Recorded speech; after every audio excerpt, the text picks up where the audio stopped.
Xcel Energy is incredibly reliable at wanting to raise your rates. A $64 million gas rate increase was okayed 15 months ago. Now Xcel wants another $170 million. They say most of it will be spent on safety issues.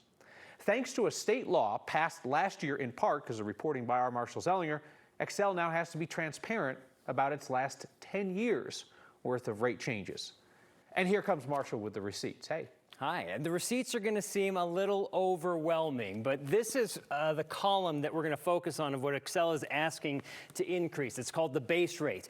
And from 2014 to 2020, it was 8 cents per therm, just whatever you need to know about that, 8 cents, remember that. And since then, in the last 4 years, it's gone up almost 4 times as much. And that's where I start my conversation with Xcel Colorado President Robert Kenney.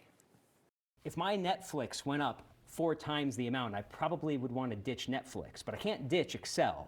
So what justifies an increase of 4 times the amount and now perhaps even more? The dollars that we receive from our customers, and you're referring to base rates, particularly with respect to our natural gas system, are going to be primarily used to fund the safety and the reliability of the system. And I think that that's something that we all share in common, is a desire for a safe and reliable system. You say safe, reliable, and resilient often. Are they like magic words that if you say those words, you can justify the expenses and justify the rate increases? I wouldn't view them as magic words. I would view them as a true reflection of the obligation that we have.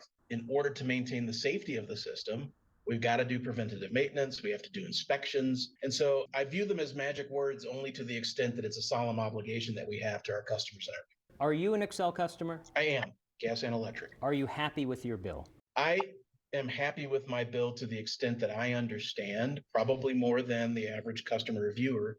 I understand what's required to provide the product that we provide, and I understand what's required to provide the service that we provide. I also know, and I will say this to you, Marshall, that I appreciate that there are certain of our customers that do have a harder time paying their gas and electric bill than do I. I'm very fortunate and very blessed. We already have energy assistance programs for both gas and electrics, and we worked with the commission to increase that by an additional $47 million.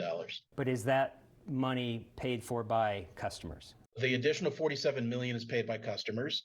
And that's not an uncommon construct throughout the country. How much is Xcel contributing on its own for energy assistance? Well, we did contribute the $500,000 that we contributed to Energy Outreach Colorado. We also do quite a bit of foundation giving, not just to energy assistance, but to a whole host of nonprofits to the tune of something like $1.3 million that we've contributed to a host of different nonprofits. As I've mentioned, energy assistance is another column on your bill. If I can get that to circle. It used to be 75 cents a month. It is now 79 cents a month that everybody pays, both on the gas side and another 79 cents on the electric side. Real quickly, one piece of good news for Xcel. This column fluctuates up and down. That is the cost of gas, the actual real price. So sometimes your bill does go down when that column changes. I'll tell you, I've done several stories with customers who were overbilled, underbilled, and had problems with their meters. I love showing this. So while I had Xcel CEO, Colorado's president, I had to ask him this question.